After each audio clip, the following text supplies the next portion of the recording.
Well, this briefing, while very extensive and long, posed far more questions than it ever answered.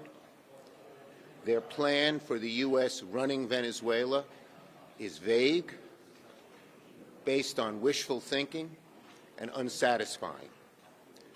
I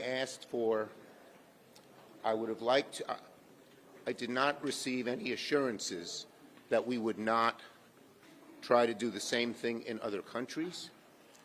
And in conclusion, when the United States engages in this kind of regime change and so-called nation building, it always ends up hurting the United States.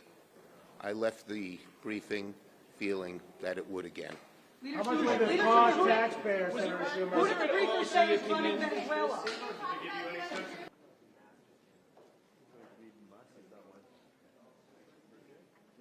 The U.S. military operation in Venezuela was a decisive and justified action. Nicolas Maduro is responsible for the deaths of untold thousands of Americans after years of trafficking illegal drugs and violent cartel members into our country. This is undisputed and everybody agrees with it. These are crimes for which he's been indicted in U.S. courts, and an arrest warrant was duly issued. And now he has learned what accountability looks like.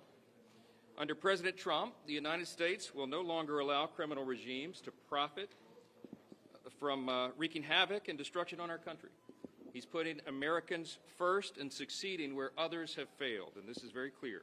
Of the current regime to stay in power, for instance, Vice President Delcy Rodriguez, or did they specify? With regard to the war powers and the compliance with federal law, we are not at war. We do not have U.S. armed forces in Venezuela, and we are not occupying that country.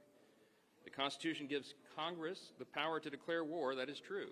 But it also vests the President of the United States with vast authorities as Commander-in-Chief. Under Article 2 of the Constitution, the President has the authority, as all presidents do, to deploy military forces to address threats to the U.S. and to enforce U.S. law.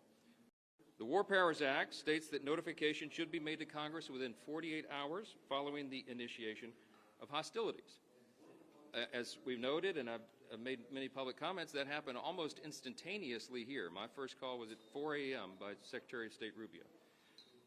Despite the claims by some of my colleagues, under the War Powers Act, there is no requirement for prior congressional approval or prior notification. And in fact, in this case, the intelligence was so sensitive, the conditions had to be perfect. There was no predetermination of when exactly it would occur.